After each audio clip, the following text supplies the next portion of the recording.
G'day everyone, welcome to Annie 101. Today we've got the Federal Member for Hume, the Shadow Treasurer of Australia, the Honourable Angus Taylor MP. Welcome, Angus. Thanks, Andy. Thanks for having me. Thanks for coming on the show.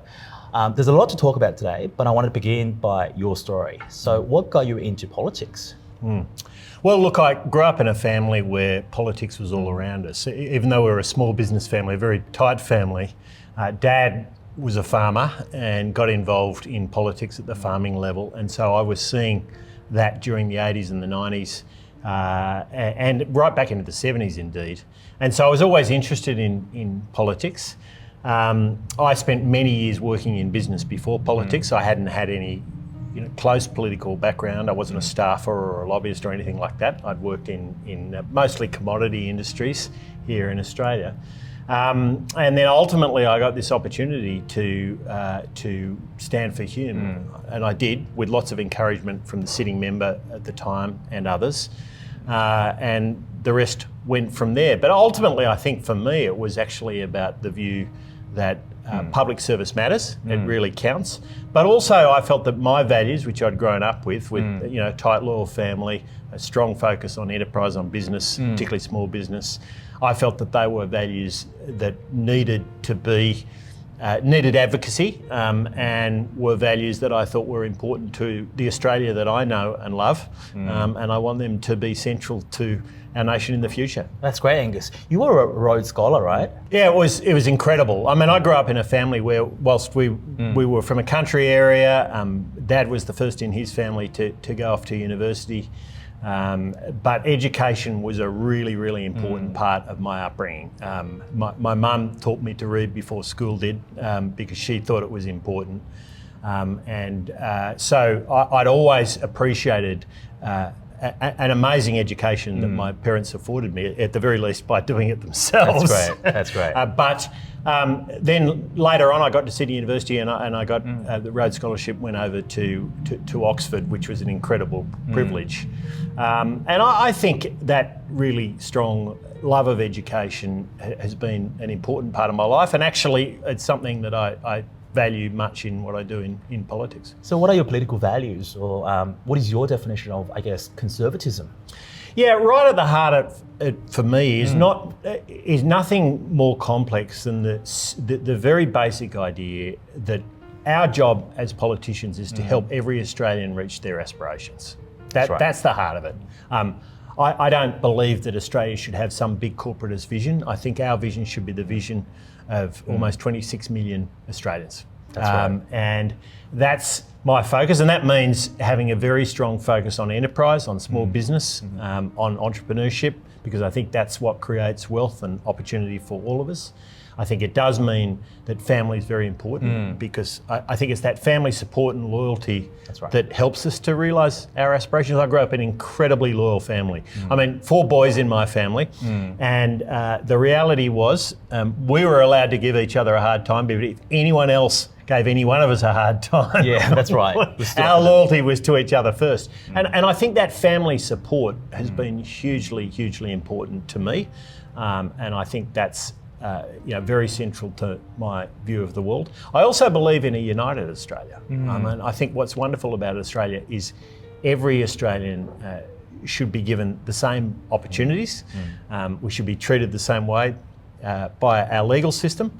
And that notion that we're all part of this great nation, but this great nation gives us this opportunity to realise our aspirations is really central to my value. Right. You were involved in business consulting, right? Yeah, I was. How do you think that contributed to your policy making? Yeah, I mean, I spent many years working at McKinsey as a partner at McKinsey, and then at Port Jackson Partners, which was a McKinsey offshoot. And we worked, whilst I'd grown up in small business, we worked particularly at the bigger end of town. I worked mostly in big commodity exporting industries, in agriculture, in resources, metals and mining. And I think I learnt through the course of that just the importance of having really good trading partners. I mean, Australia has done well because we are a great export nation. We don't always get everything right. That's the reality, but we've done it pretty well. And our capacity to have relationships with countries all around the world, to trade with them, and to engage with them in an effective way has been our great strength. I mean, we're often very critical of ourselves, but I think generally we've done this very, very well.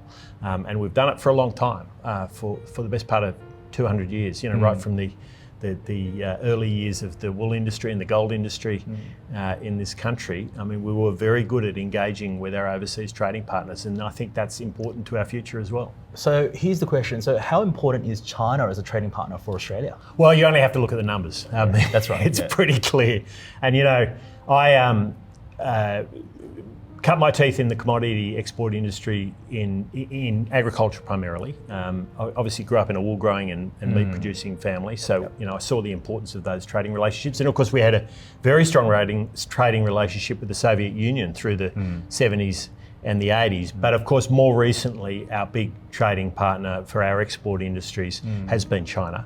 I saw and was at very close quarters the growth of that in the iron ore industry in particular, but also in coal and gas and copper and other commodities. And I've always felt that it was important that we nurture our trading relationships with countries, even if we don't agree with everything that government believes in. We can have good relationships, certainly with the individuals, but also when it comes to trade. And that's something I've believed for a long time. How is the economy looking right now? Because obviously, for many Australians, the cost of living is a major issue. It's a huge issue, and there's no question that cost of living is bearing down on Australian households in a way that it hasn't since the 70s or 80s.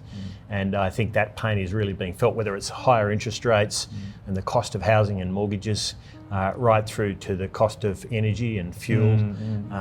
And this isn't just for households. Small businesses are feeling it as well. Absolutely. I'm watching small business people having to work more hours than they have in the past. It's a struggle for them to pay overtime and at the same time keep their business afloat. And we're seeing households having to dig deep into their savings, particularly those with a mortgage. That's right. And work extra hours, often second jobs. It's amazing how often I'm running into people now who are working a second job, not just one job. So they are all the pressures that Australians are feeling as they deal with these cost of living pressures. And that's why I say this has got to be the first, second and third priority of any government to take pressure off the cost of living for Australian families. What is the Labor Party doing about it? Well, this is a problem. Too much they're relying on the Reserve Bank. I mean, the Reserve Bank has a very blunt instrument for dealing with inflation, and that's interest rates. They don't have much else. One of the points Reserve Bank governors typically make is that they need a government that makes the job easier for them. That means managing their spending, just as households have to manage their spending at the moment, so too do governments. If a government's spending more money with inflationary and interest rate pressures, it makes them worse. Governments do have to make sure industrial relations frameworks are set up so that employers and employees can sit down together and improve their workplaces, make them more productive, so people can be paid more and at the same time the business does well. That kind of working relationship between an employer and employee is absolutely crucial at a time like now, and yet we're seeing industrial relations legislation taking us in exactly the opposite direction. And competition policy is important too. I mean, knocking competitors out of the airlines market, it's just not a smart time to be doing that, because all that happens is prices go up. So governments can do a lot. They have a lot of levers. They shouldn't be relying on central banks alone. And I think this government can be doing more. Absolutely, I agree with you on that, Angus. The voice referendum, this is a big topic at the moment, and obviously I think pre-polls have started already. Albanese obviously wants to get this through. Now, what is your stance on the voice, and how would this impact the Indigenous Australians in our country? Well, I think every Australian has really goodwill towards Indigenous Australians. I think that's been very clear right from the beginning of this debate, and I certainly feel that way and have long felt that way. But that's a different question from whether the voice is a way to address some of the issues with the most disadvantaged Indigenous Australians. I don't think it is the way to solve the problem. I think it risks being highly divisive. We're seeing some of that division now. I think Australia is best when we look for the things that unite us, not the things that divide us. And right now, I think through the voice we are seeing a real division. But I also think it's a proposal where there's a lot of unknowns, and I'm close to this. My wife happens to be a constitutional lawyer, so she's very close to Okay. it and has been very engaged with the debate from very early on. And there's a lot about this that we simply don't know, and the government hasn't laid out. I think there are better ways to deal with Indigenous disadvantage. I think getting down to the local level and solving those local problems with local leadership is the key. And I think the person who is best positioned to do that is Jacinta Price, which is why I think getting her in as the Minister for Indigenous Australians has to be our very top priority. Yeah, she has been a big voice against it, with Warren Mundine aside as well. She has, and both of them have a deep understanding of the challenges at the local level. And every region where there's Indigenous Australians facing challenges, they're all different. There's no one solution to all. But what we do know that it's very difficult to solve the problem without strong local leadership, and I simply don't understand how the Voice is going to address that. It's a Canberra bureaucracy, not a local governance solution, and I don't see how a Canberra bureaucracy, more politicians in Canberra, is not the answer to this problem. That is right. From a cultural perspective, how would this impact on all the Australians of other ethnicities, including the Chinese community? Yeah, it's a great question. You know, I grew up in one of the great immigrant towns of Australia, in town Cooma, south of Canberra, and it was a great immigrant town because after the Second World War, it was a massive hydro electricity project, the Snowy Mountain Scheme, in the Snowies, based out of Cooma, and so there were people from all corners of the globe living in and around Cooma on that project, and they stayed after the project finished in the 70s. So it was an amazing town to grow up in, with people of every different origin. But as a kid, you just didn't care. You know, they were all Australians. They were as Aussie as anyone in their mindsets. And you know, the thing about them is that they all bought our fundamental value, which is that we want other Australians to succeed, to realise their aspirations and to live their best life. And that's something I've carried with me all of my life. My family deeply believed that we lived in an incredible region that carried those very deep Australian values, and they're values I want to see perpetuated into the future. I think the risk is that the Voice is taking us in exactly the opposite direction. But I want to see every Australian realising their full potential, their aspirations, and I want them to be their very best. And that's a role of enablement for government. We shouldn't tell people what to do, but we can enable them to be their best, and that's what we should be doing. If the Voice does not pass through, what implications would this have on the Albanese government, you reckon? Well, I mean, that's a question for the Albanese government, of course, but I do think it sends a couple of signals that are worrying. I think the first is that their top priority hasn't been the economic challenges being faced by Australians. The barriers to them realising their aspirations, the cost of living pressures they're dealing with every day in their households and their businesses. And so I think it's sent a signal that they are distracted.